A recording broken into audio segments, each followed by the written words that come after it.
मुनिवर, आपके अनमोल वचनों के कुछ अंशों को सुनकर हम आपके कृतज्ञ हैं।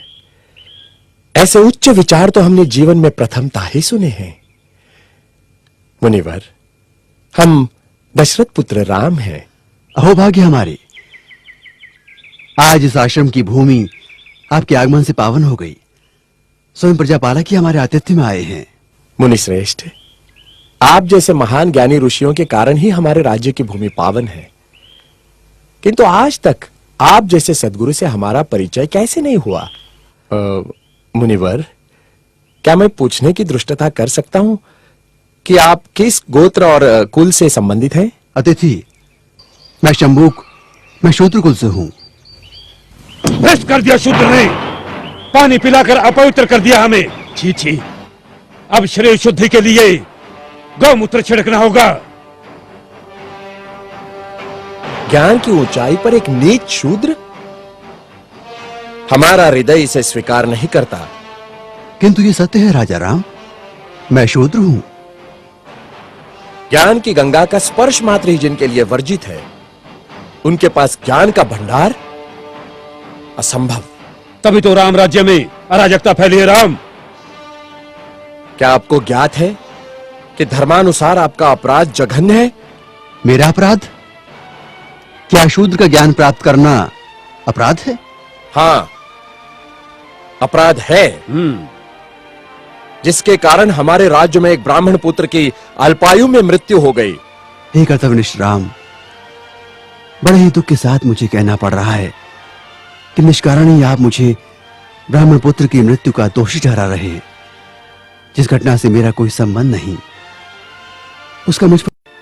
राजा राम, मैंने कहता था जिसका जो कार्य है वही कार्य उसे करते रहना चाहिए, नहीं तो ये शूद्र भी एक दिन अपना सर उठाकर हमको ज्ञान पढ़ाएंगे। राजा राम, तुमको असंगत कहेंगे। शंभुक, तुमने धर्म की मर्यादा का उल्लंघन किया है। मैंने किसी धर्म की मर्यादा का उल्लंघन नहीं किया है। मैं एक ही धर्म को मानता हूं, वो धर्म है प्रकृति का धर्म, और उसके अनुसार सभी मानव समान हैं। ना कोई ब्राह्मण है, ना कोई शूद्र है। देखो देखो इसकी जीवा कैसी लप लपा रही है। भविष्य में शास्त्र धर्म की शिक्षा लेकर तुम राजा राम को ही आह्वान दोगे। ऋषि, हमें किसी राजसत्ता और वैभव की लालसा नहीं है। हमें तो सिर्फ एक मानव जैसा जीवन व्यतीत करना है, और फिर बस समाप्त करो तुम्हारे वचन। 2 अक्षर क्या पढ़ लिए, हमें ही ज्ञान की भाषा सिखाने लगे। राम, ये अपराधी है और इसे दंड मिलना ही चाहिए, नहीं तो ऐसे पापियों के कारण हमारे राज्य में आपत्ति आ सकती है। आपके धर्म की पाप और पुण्य की कल्पना से मैं अच्छी तरह परिचित हूं। वो सारा पाखंड आपने अपने स्वार्थ के लिए रचा है और सारी प्रजा को मूर्ख बना रहे। अपनी वाणी को रोको शंभुक। हम अपने परम पूज्य गुरु का और अपमान नहीं सह सकते। तुमने धर्मोल्लंघन किया है, जिसके कारण हमारे राज्य में एक ब्राह्मण पुत्र की अल्पायु में मृत्यु हो गई। हम अपने राज्य के ब्राह्मणों को और व्यथित नहीं कर सकते शूद्र। किंतु ब्राह्मण पुत्र की मृत्यु का कारण मैं कैसे हो सकता हूं? हे राजन, बड़ी नम्रता से दुस्साहस कर रहा हूं। आप तनिक अपने मन दर्पण में झांक कर तो देखें, तो आपको पता चलेगा कि आज की और कल की आपकी छवि में कितना अंतर पड़ा है।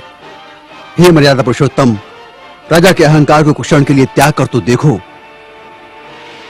मुझे स्वप्न में भी आशा नहीं थी कि देवताओं के मान्यवर दशरथ पुत्र राम का इतना नैतिक पतन हो जाएगा। किसी ने बस कह दिया तो आपके सोचने की शक्ति क्षीण हो गई।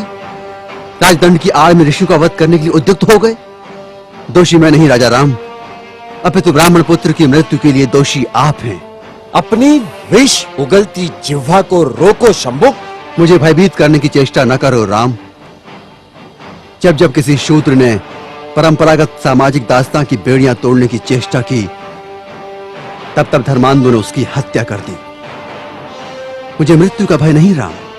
एक शंभुक जाएगा तो दूसरा शंभुक निश्चित ही पैदा होगा। शंभुक, मैं राम, स्वाभिमान और स्वतंत्रता का लघु जीवन भी दास्ता और अपमान से भरे दीर्घायु से कई गुना सुखकर है। अब यदि एक भी शब्द तुम्हारे मुख से और निकला तो मैं सत्य हूं और सत्य की कभी मृत्यु नहीं होती।